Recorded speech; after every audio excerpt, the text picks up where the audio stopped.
Now, for the third video, we gotta be reacted to when TV animators get exposed. It's Fox Akimbo's turn to get a lot of the attention from me. Let's go. He was once the director of a hit animated TV show, but a year later, and he's on OnlyFans. That's what some might say about Bo DeMeo, the creator We're not of even like 5 seconds in, are we? Now, in case you haven't heard of it, this TV show debuted on the 20th of March 2024 to glowing reviews. An 8.7 on IMDb after 49,000 reviews, 99% on Rotten Tomatoes, fans the world over. And it's even more impressive considering that over the past several years, superhero content has generally been a steady stream of shite. And it's even more surprising considering that around the time the show first aired, there is no way these superhero shows went to in the shitter's Family Guy, right? It was announced that its creator, Bo DeMeo, was fired by Disney. And the reason— at least anime is way better, right? Why was an utter shock.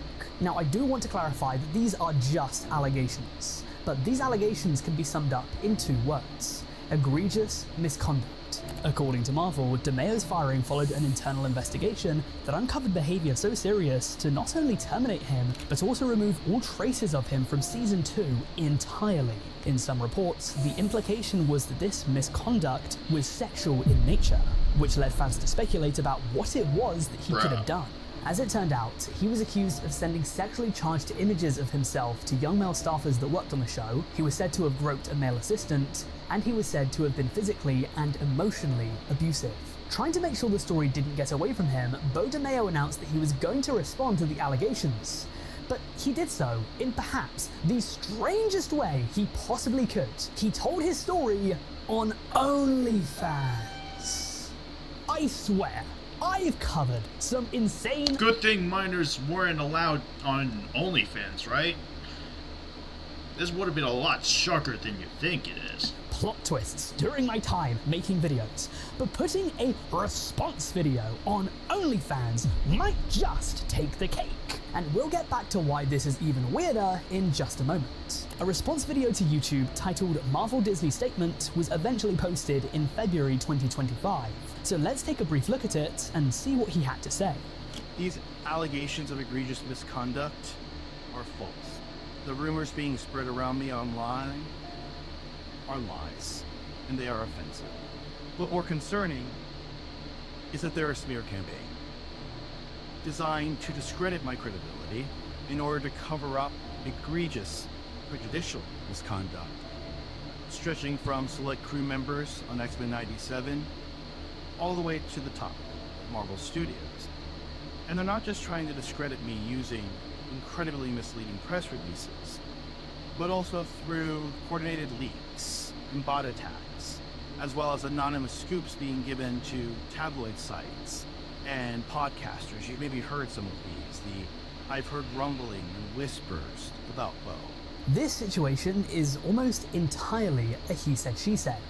To the best of my knowledge, ever since he was fired, no concrete evidence has come out either way to prove whether or not he did what he was accused of. So on the one hand, we have Disney and Marvel that have accused Bo DeMeo of abusing his position of power and harassing young male staffers. On the other, we have Bo, who is claiming that Disney was bigoted from top to bottom and that they were masterminding this situation to try and get him blacklisted from the industry, all because they were prejudiced against him for being a black gay man. Now, from an outsider's perspective, I know which one sounds more plausible, but maybe there are small arguments for both sides. Disney, for example, like to preach diversity and inclusion even if it damages their bottom line. But as you'll know if you've seen my video on banned Disney movies, which I'll link in the description in case you want to check it out, when the chips are down, they won't always be allies. They'll censor their work, cut scenes entirely, or change posters to make money in countries where LGBT communities are genuinely I didn't know these countries were homophobic. Jesus Christ. What did humanity go wrong? And yes, I used to be a homophobe myself, but not anymore.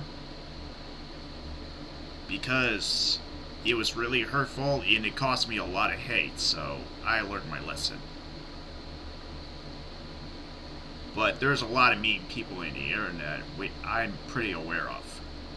There's gotta be more and more of these jerks, I'm aware of that. Discriminated against. On the other hand, if you've been accused of sharing naked pictures with someone, and then you post your response to it on OnlyFans, the website where you infamously share naked pictures with people, I'm sorry guys, that sucks. And I'm not accusing OnlyFans people of being... Yeah, I am glad I don't use, like, OnlyFans, because I don't condone naked photos. If Dan Sobel was on OnlyFans, this would have been a lot crazier than you think.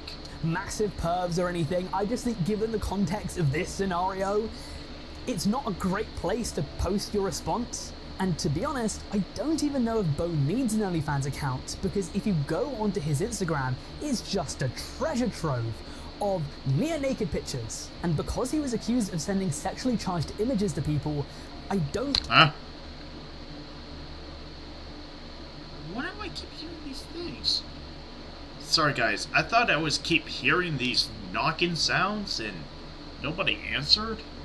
And it's just hallucinating.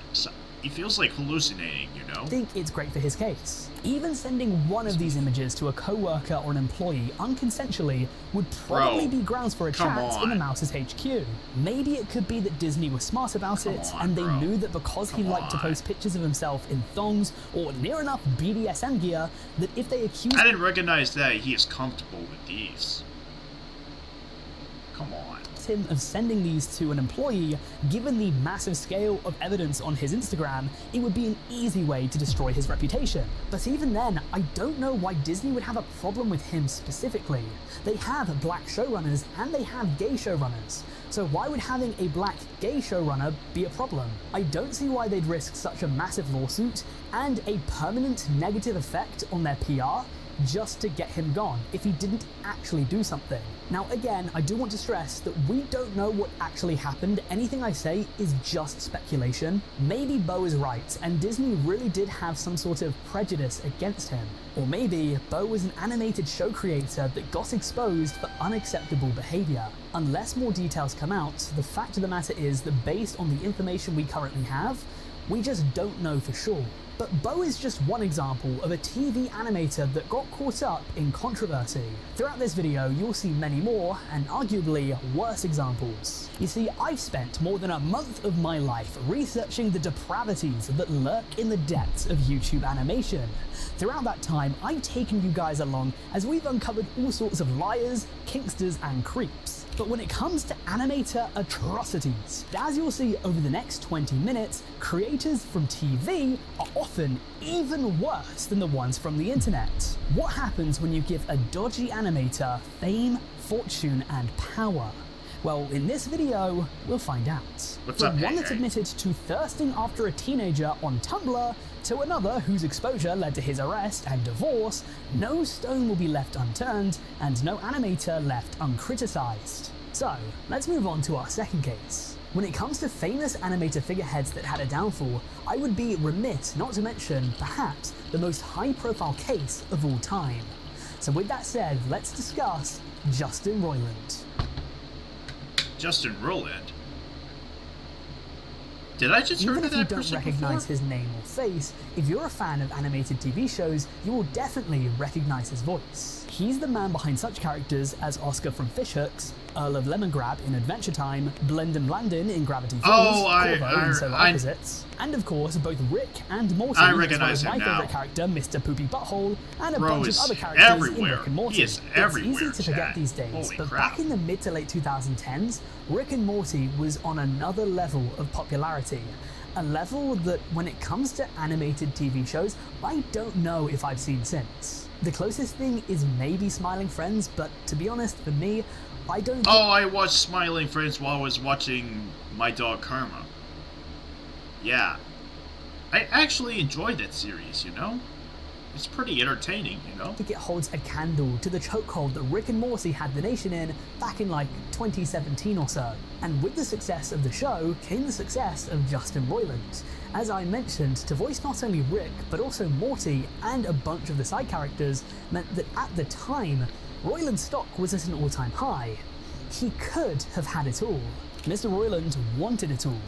At least, so the legend goes. In the matter of just a few years though, Justin Roiland would fall from grace, transformed from one of TV's rising stars to one of its worst horror stories. In 2020, Justin Roiland was arrested by authorities after allegations of domestic battery and false imprisonment. The female victim, who was unnamed by the media, was his former girlfriend.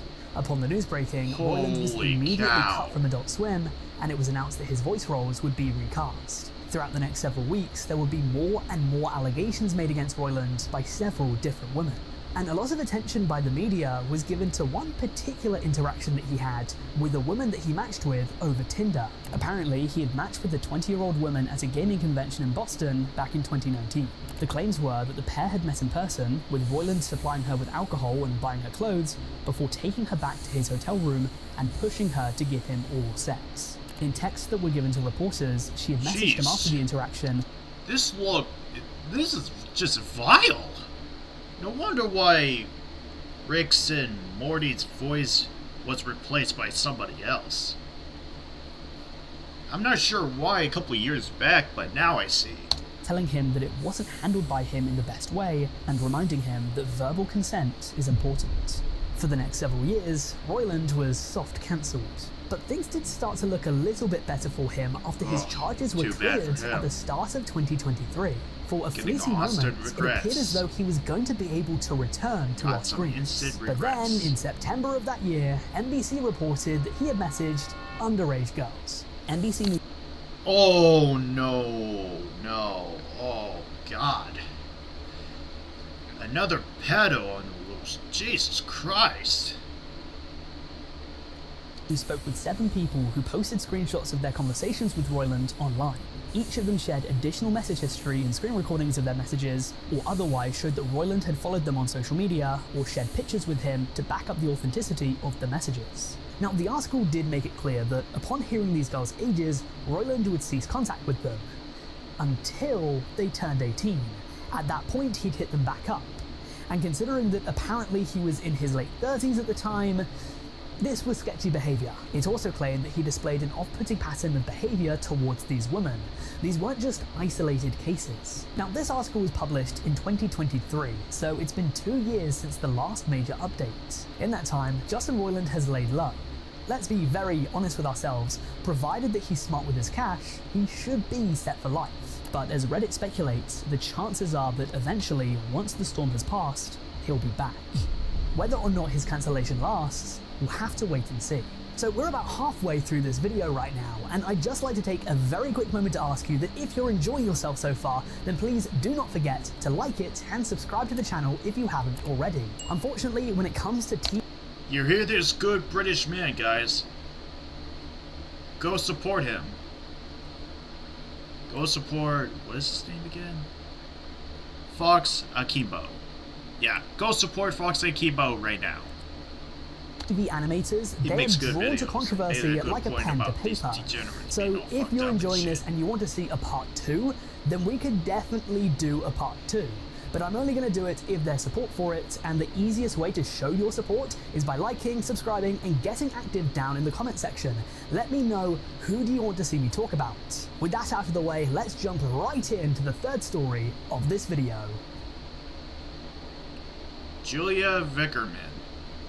Never heard In 2017, it was announced that Netflix had acquired a brand new animated show known as 12 Forever.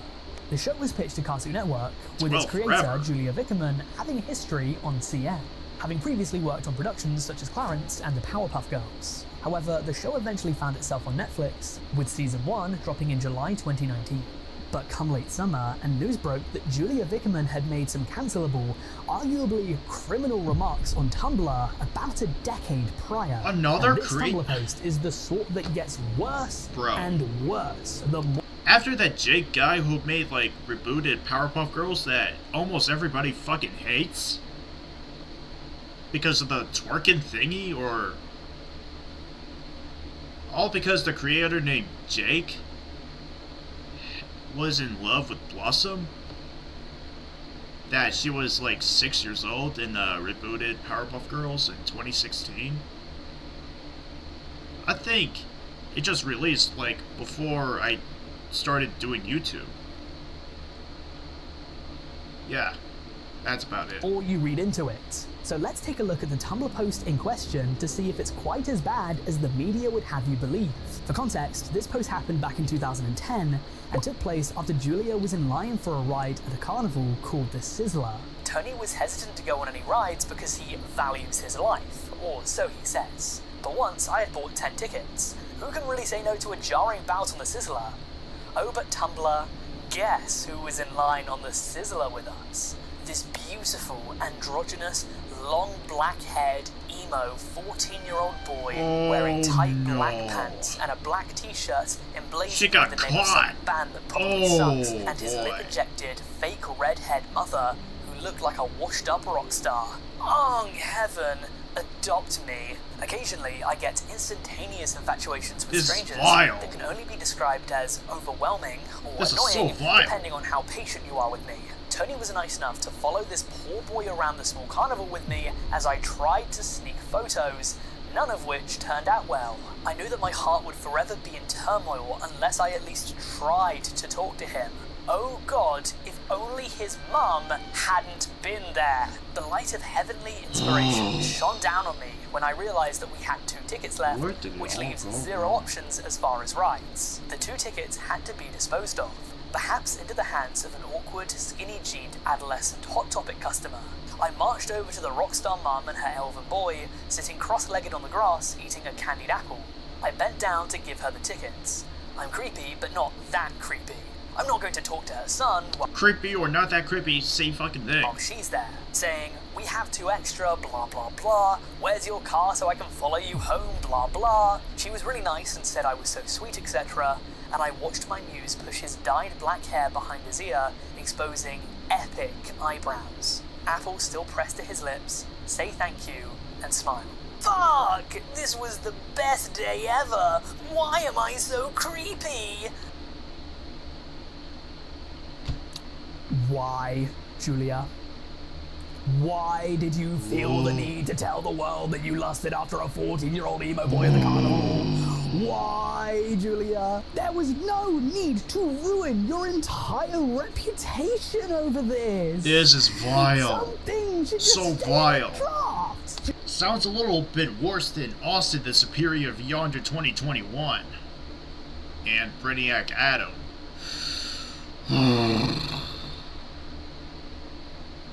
Oh boy. Julia, what? So let's just say, between me and you, that this wasn't good for her career prospects. On top of that, numerous suspicious tweets from around that time also surfaced in the wake of her allegations. When it comes to her tweets, they do seem a bit more humorous. Maybe they're jokes, but I'm not going to defend her in the slightest. What can you even say in this situation? To the vast majority of people, this was evidence that she was a creep. She was fired around the time that the first season of this show aired, and shortly after, it was announced that it would not be picked up for a season 2. Obviously, the creator getting exposed for this sort of thing definitely did not help its chances at renewal. If you're asking me, it more than likely had an impact on its cancellation. Maybe you could make the argument that it was just because the show wasn't well received. This is the first time I've ever heard of Julia Vickerman or 12 Forever. Saberspark's video on her downfall is one of the most popular videos. Oh, this video was recommended. I should watch this for live pretty soon. On his channel, with more than 3 million views and counting.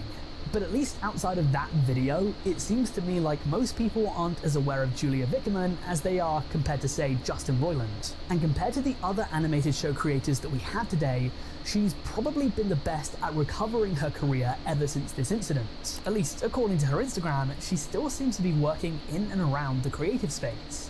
But the next person of interest will in all likelihood never get another job in Hollywood or babysitting ever again, if you catch my drift. When it comes to controversial animated show creators, perhaps none of them caused as much of a stir online as the next one that we'll be discussing. Have you ever heard of a crime that was reported, and they showed the mugshot of the person that was accused to have done it, and you see what they look like, and in the deepest, darkest parts of your mind, thought to yourself, yeah, they did it. Well, if not, this will be your first. Welcome to the deranged world of Kyle Carosa.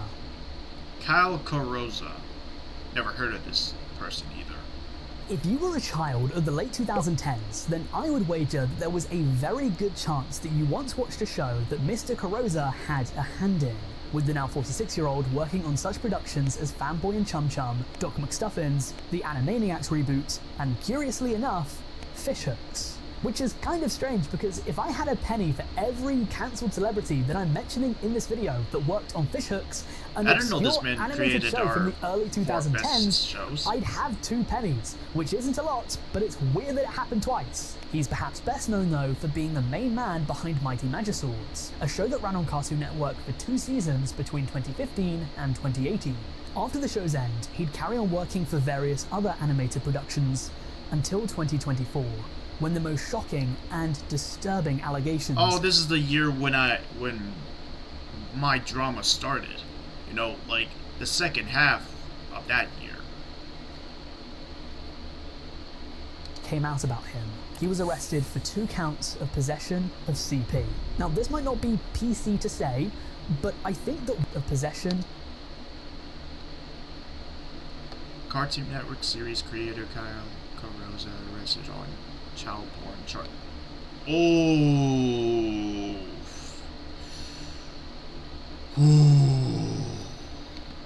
Of CP. Now, this might not be PC to say, but I think that one of the reasons that this story blew up as much as it did was because of the images that were associated with Kyle Carosa. I firmly believe that the inside is what matters most, and we shouldn't really be judging people for what they look like on the outside. That said, based on this picture, he probably did it. As the news broke, Moist Critical made a video discussing it, which has been viewed more than 3 million times. This is what he had to say. Penguin Zero. Yeah, it's actually crazy how Kyle Carosa actually looks like that quintessential, like, Predator image. I actually thought this was a joke. Hold on, it still might be. I don't know cartoonbrew.com. This still might not actually be what he looks like. Let me see. Because it looks too much like the stereotypical Predator. Let me see. Nope, that is just straight up what he looks like, huh? Yep. Yep. Oh, yikes. That looks like if you typed in, like, Predator into Chat GPT and, like, made sure to take out the movies from it, like the Predator movies, and just said, like, Child Predator or something, this would be the image it spits out. Other videos by such... Yo! Fox would have been just... went on crazy. You know, Disney Plus would have been crazy if this popped up. Creators as Saberspark and Sensitive Society would also reach viral view counts. These charges would utterly destroy Carosa's life. His associates would immediately cut ties with him. A podcast that he had alongside Luke Cyanowski was taken down. His wife would file for divorce. And for very obvious reasons, he's now essentially blacklisted from the animation industry. From here, reports seem to quite quickly dry up. I was, however, able to find... be careful what you do in life, chat. Be careful what you do. Find a post on Twitter that claimed to be sourced from a detective that worked on the case. The tweet reads that Carosa pled guilty to the charges and had to agree to 2 years probation, was forced to do community service, became a lifetime sex offender registrant, and had to agree to search and seizure of his devices at any time, alongside being prohibited from unsupervised contact with minors. He is now perhaps the most infamous Cartoon Network employee of all time, and he is undeniably a dark part of the network's past. For Kyle Carosa, his gooning getting leaked was perhaps the worst thing that could have ever happened to him. But he wasn't the only person that this has ever happened to. If you want to find out about times where online content creators had their gooning get leaked, then why not check out my video on just that subject? Click on the... Oh, so this video's done.